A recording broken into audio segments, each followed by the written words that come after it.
That's a wall cloud, man. Yeah. Wishes it could produce a tornado, this thing. Isn't that something? There it is. This is bad news. My God. Falling out right now. Anything could happen. Get on! Wow. I'll watch the video later. They dry mopping this. Storm line has begun. It's still on West Fraser side this afternoon. And as we look south, we can tell the line is large. It goes kind of north of Vanderhoof on down the line into the Chilcotin. Lots of lightning in it, lots of lightning. Very lightning heavy already for this time of day. So exciting times now. This storm system is starting to build. A little bit of rain in there, just a tiny bit of it. It's managing to reach down and not evaporate before it hits the ground. So that would make these officially a cumulonimbus cell, because nimbus means rain. So you go from cumulus to cumulus congestus to towering cumulus. There's some towering cumulus over here. And then you go to cumulonimbus, which means you have an active thunderstorm right there. Look at that. Rain is falling. Be safe, Cariboo. That's a solid rain core out to Bushy Lake. Solid rain in there. Good signs. Good signs. Beauty looking. Nothing too crazy in there, but good to see some rainfall at least. These flankers aren't producing much.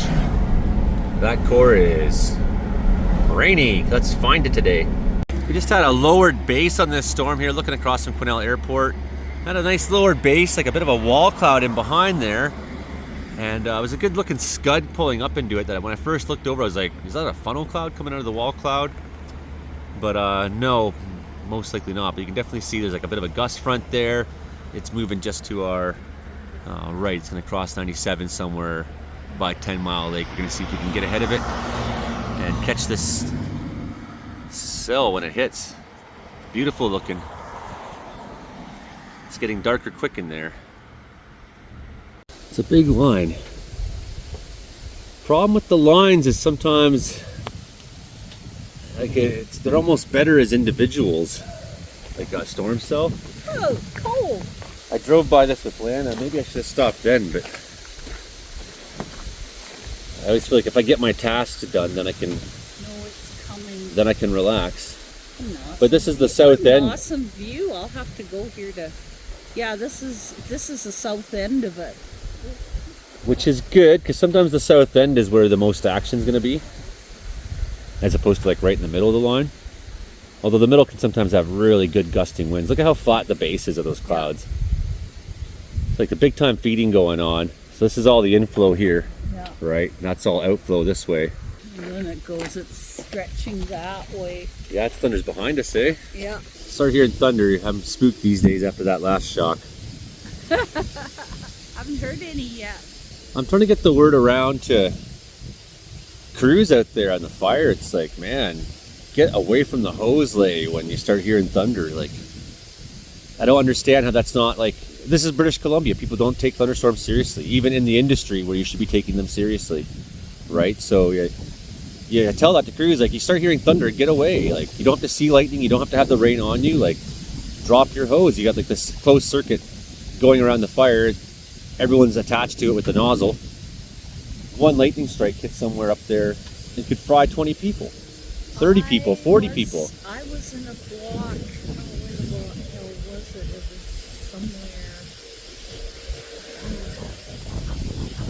somewhere close to Highway 16 and still probably find the block, but a thunderstorm rolled in and there's me, my dog, and we're right in the middle of a clear cut and no truck. I got dropped off.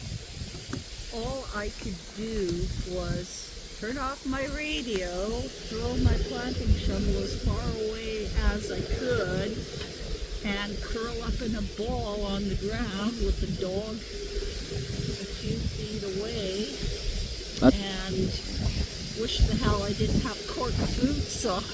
Oh yeah, take them off.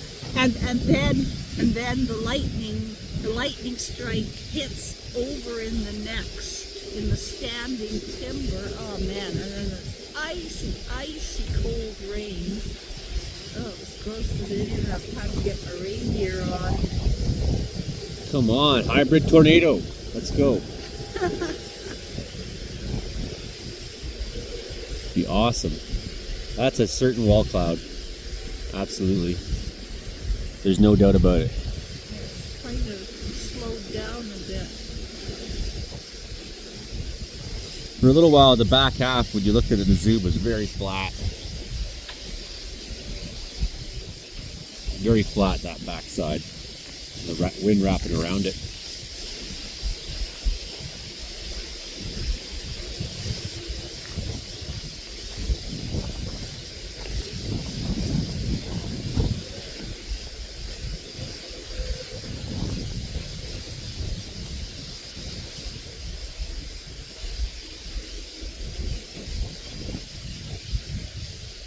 Excellent looking.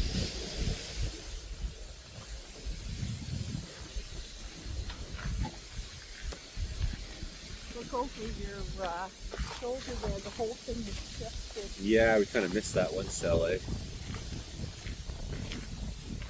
I think our best chance to see That one's getting... that wall cloud turned into something. Just lightning or something? I didn't see, but it's pretty quick, that stuff. If you're not looking at it. Yeah, well, I think it's just me blinking, right?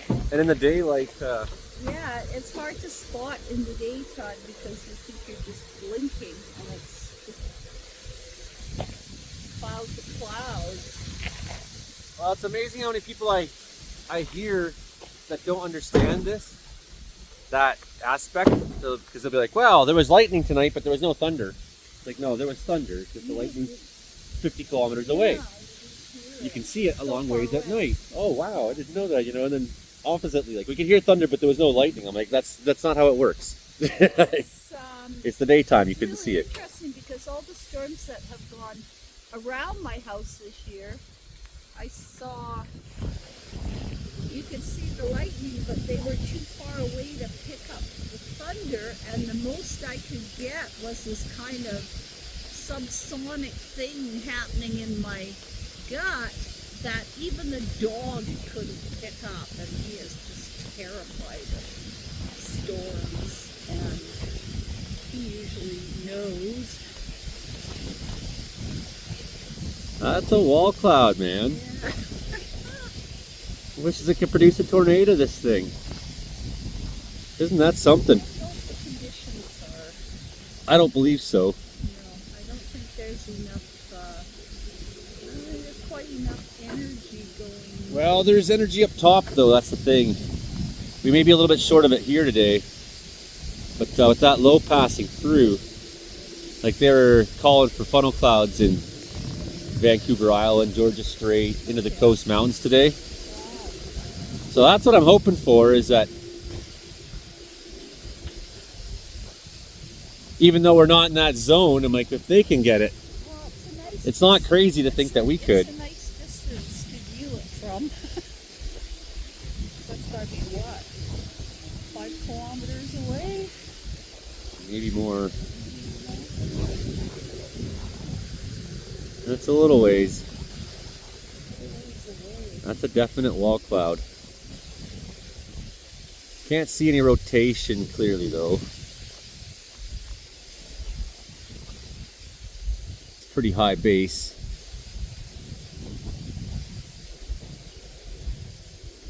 That's what your tornado comes out of usually. Let's get a little zoom in and see what we can see here. No, it looks like that wall cloud looks like it's becoming less organized. Yeah, it's losing some structure now. Breaking up.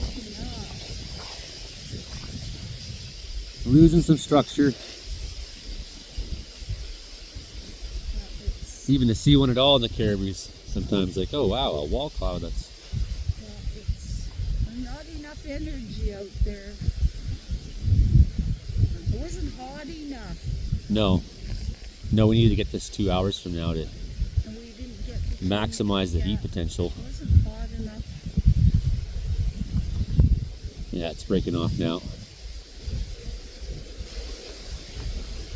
That's pretty well lasting.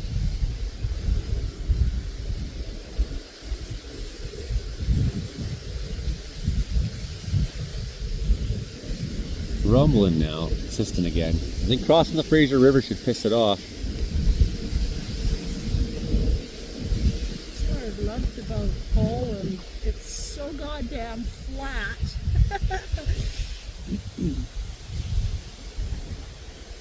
And the thunderstorms that get hung up between the land and the sea. Rumbling good behind now. There's so poor angles in Cariboo for chasing thunderstorms. It's heartbreaking sometimes. Well, it's not like the prairies where everything's conveniently divided up into sections with roads and Yeah, every quarter mile. every mile there's a road. Or even in the Peace it's that way. Yep. Yeah, but I learned in the Peace you don't go chasing off road unless you got four-wheel drive. Because it just gets so slick there, right? The mud is really clay-like. And well, it's the same in parts of Alberta. it is, yeah.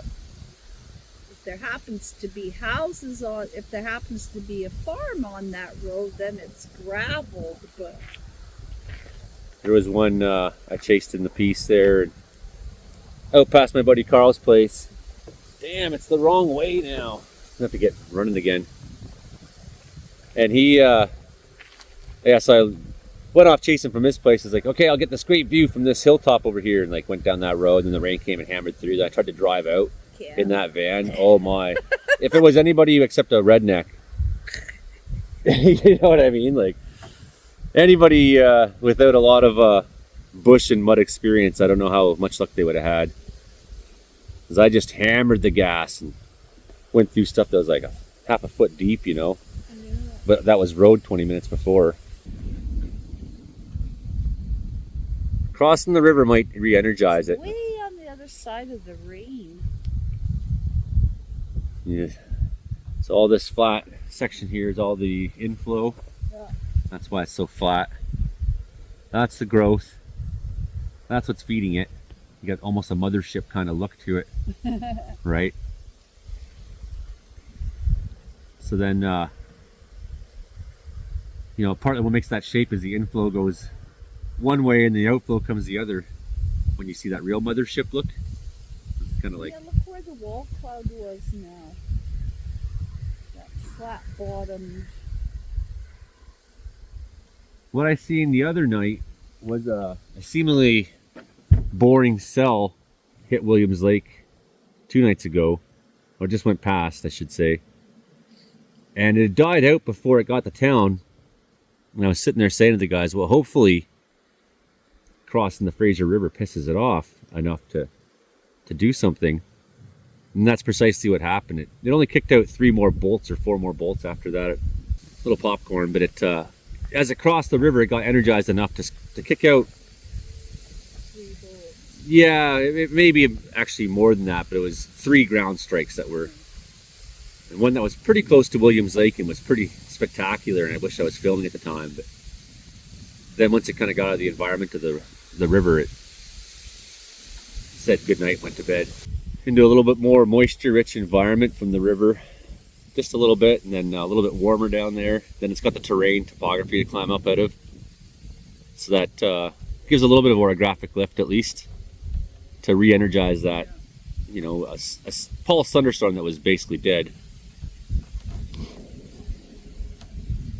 And that's how I seen that tornado not too far from here on a similar angle, although a little bit more towards Cinema. It was the same thing. It was a really non-story storm, but it seemed to have found some rotation just by the nature of crossing the river there. Topographically induced. It didn't last very long, but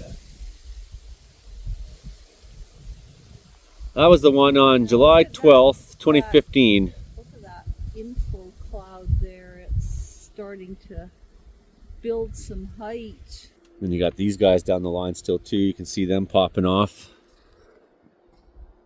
Bunch of tall heads down that way. So I have time to... It's not moving very fast, surprisingly, considering there's a low pressure system that's creating it, as opposed to these self-creating thunderstorms the last week we've had.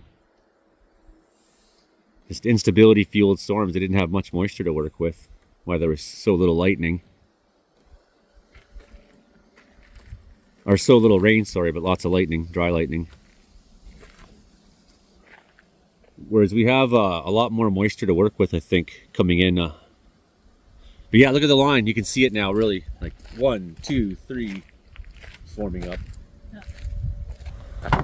Almost the same thing on this guy. There it is. Lowered base.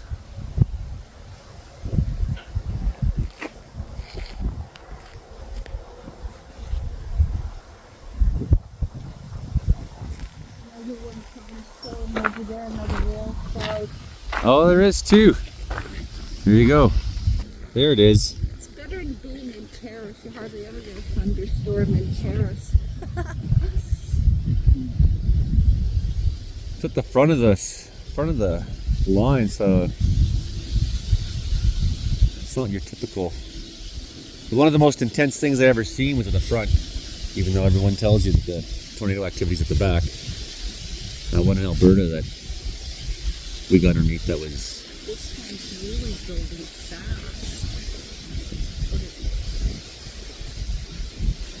It's lengthening out, but it's not moving forward. Oh, I got him right there. There they are. Coming right at us. Freaking out. There was some bad weather. We're out of here. I don't know what that means in Sandhill Crane, yeah. Probably means holy fuck. Did you hear that? Let's get out of here. Man, it's gonna storm. Gotta find an airport. Oh, losing them in the trees. Yeah, pretty neat. I know where there's just usually a ton of them in the spring. They make such wild noises, eh? Oh, they're beautiful. Don't have those in Terrace either. Well, I guess that's a wrap on this one. I loved it when I saw them here. Cariboo Weather Dude YouTube, let's go.